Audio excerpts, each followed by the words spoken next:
Salut! Alors j'ai souvent des questions par rapport aux sangliers. J'avais passé il y a quelques années déjà une vidéo sur les sangliers et sur ma relation avec les sangliers qui, après quelques temps de mise en place, ne faisait plus de dégâts sur le lieu. Donc bon, je ne vais pas refaire la vidéo là-dessus. Et je te mets le lien sous celle-ci. Et donc la question que j'ai souvent, c'est comment ça se passe à présent? Est-ce que ça a évolué? Et oui, ça a évolué. C'est de plus en plus tranquille, je dirais. Donc je continue à avoir des traces de sangliers. Et les dégâts, entre guillemets, sont vraiment... c'est pas des dégâts. Je vais te faire un petit tour sur le terrain pour te montrer le genre de dégâts que j'ai à présent de la part des sangliers.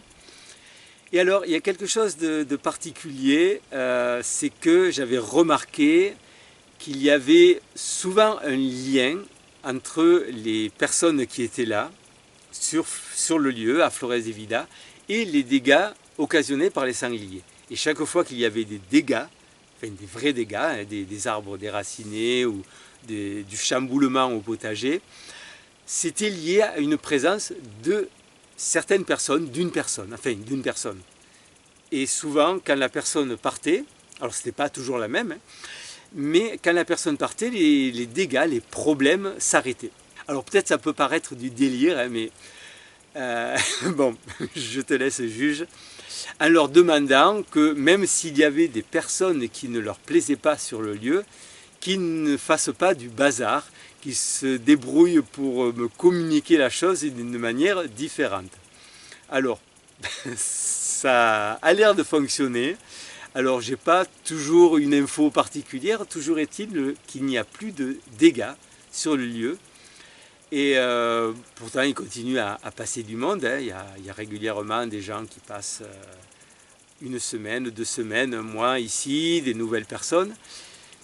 Alors, je ne sais pas si le tri se fait avant ou pas. Toujours est-il qu'il n'y a plus du tout de dégâts. Donc je vais te faire un petit tour et te montrer les dégâts que ça fait.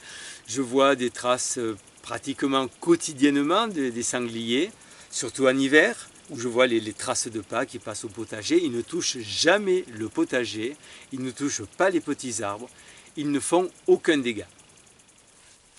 Voilà donc le genre de dégâts, entre guillemets, provoqués par les sangliers. Donc là, ils ont un peu chamboulé la paille au pied d'un arbre, un amandier en l'occurrence. Et bon, rien de bien gênant. Voilà, à côté de celui-là, ça c'est un joli petit prunier, ils ont un peu chamboulé la paille.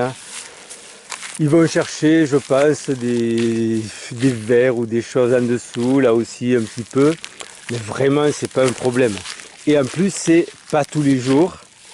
Là, je l'ai laissé sur plusieurs jours parce que je voulais faire la vidéo. Mais sinon, ça arrive de temps en temps.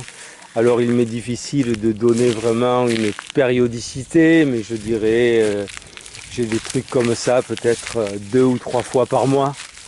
Voilà, pas plus. Et les petits arbres, ils ne les touchent pas.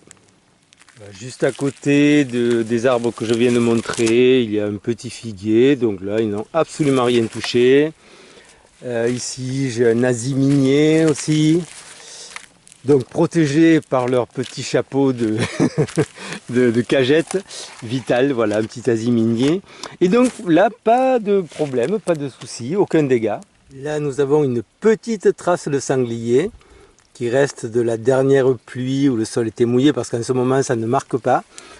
Voilà, il est monté tranquillement et là on est juste à côté de la maison, donc ils n'ont vraiment pas peur de venir proche et je n'ai pas peur non plus. Voilà, alors tu en penses ce que tu veux, c'est peut-être un peu ésotérique, un peu perché.